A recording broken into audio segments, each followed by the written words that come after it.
In my town, midnight was never just a time. It was the moment something woke up and started whispering my name.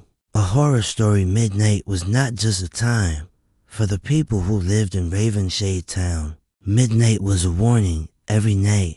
When the clock struck 12, the town seemed to hold its breath. Dogs stopped barking. Wind slowed. Even the insects went silent as if something unseen had opened its eyes.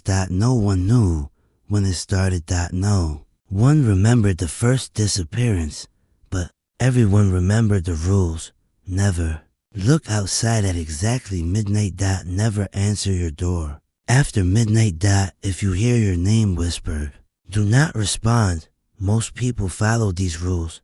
Most people survive. The new resident Cole arrived in Ravenshade on a rainy evening. He was 26. Tired of city noise, tired of deadlines, tired of sleepless nights. When he found a cheap house listed online to cheap, honestly, he didn't ask many questions. Small town, quiet life.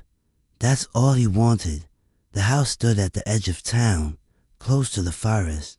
Tall trees surrounded it like silent guards. The wooden boards were old, but strong. The windows were clean, almost too clean, as if someone had wiped them recently. Ethan felt a strange chill as he unlocked the door. Just nerves, he muttered. Inside, the house smelled of dust and something faintly metallic. He shook it off, carried his bags inside, and collapsed on the couch. That night, exhaustion pulled him into sleep quickly. He didn't notice the clock on the wall. The first midnight tick. Tick. Ethan woke suddenly. The room was dark. To dark. He checked his phone. 11:59 p.m. before he could wonder why he woke up. The clock on the wall chimed 12 times. The sound echoed unnaturally, as if the house were larger inside than it looked. Then silence. No wind. No rain. No sound at all. Ethan sat up. That's when he heard it, a whisper, not loud, not close, but clear. Ethan. His heart skipped. He scanned the room. Nothing. Just shadows stretching unnaturally along the walls. Hello, he whispered. The moment the word left his mouth, the whisper stopped. The air felt heavier. Suddenly, the clock on the wall cracked. A thin line spreading across its glass. Ethan froze. Something was wrong, very wrong. Warnings from the town. Next morning, Ethan visited the local grocery store.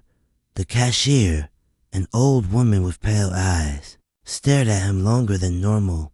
You moved into the forest house, she said flatly. Yes. Ethan replied. Is something wrong with it? Her hands trembled.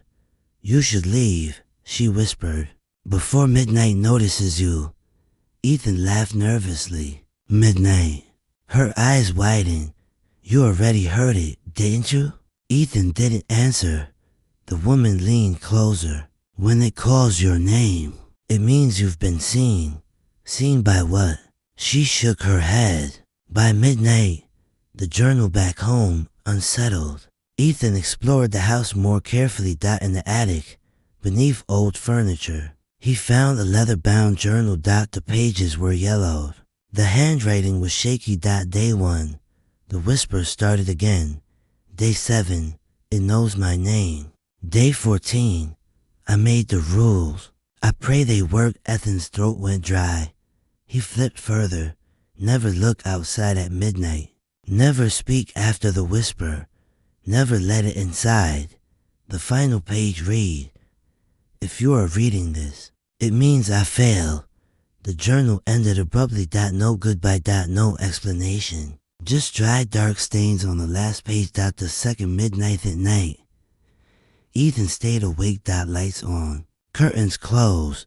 The clock read 11:58 p.m. His heart pounded louder with every second. 11:59. The air grew cold. The lights flickered. 12:old. The clock chimed. This time, the whisper came immediately. Ethan. Closer. Nearer. From behind the walls. His phone vibrated. A notification. Unknown contact. Why won't you look at me? Ethan dropped the phone. Something scratched the door. Slow, careful, like fingernails testing wood. Ethan, the voice said again. I just want to come in. He remembered the rules. He stayed silent. The scratching stopped. But the whisper smiled. I'll wait. The faces in the glass over the next days. Ethan noticed changes. Mirrors reflected shadows that didn't belong to him. Windows showed faces for just a second pale. Stretch, watching. The townspeople avoided him now. Doors closed when he passed. One child stared at him and asked, does it talk to you yet? Ethan couldn't sleep. Midnight came every night. The whispers grew longer, more patient, more familiar. Sometimes it sounded like his mother, sometimes like his own voice, breaking the rule in the seventh night. Ethan broke that at exactly midnight. The whisper said softly, just one look. His hands trembled. Slowly, against every warning. He pulled back the curtain. The forest was gone. Outside stood nothingness, a deep, endless darkness. And inside it, eyes, thousands of eyes. All blinking, all smiling, and at the center a shape, tall and wrong, wearing the outline of a man. Midnight. Ethan screamed. The lights exploded. The window cracked. The eyes blinked once more. Then dashed darkness. The new relief and woke on the floor. Morning. Sunlight streamed in. Everything looked normal. To normal. Relief. He packed his bags immediately. As he reached the door, he noticed something carved into the wood. A new sentence. In his handwriting. If midnight lets you wake up, it means you belong to it now. Ethan's reflection in the mirror blinked when he didn't. Midnight's story continues at night. In Ravenshade Town, a new house listing appeared online. Cheap. Perfect. Waiting. And somewhere, when the clock struck 12, a whisper spoke a new name. Subscribe for more videos.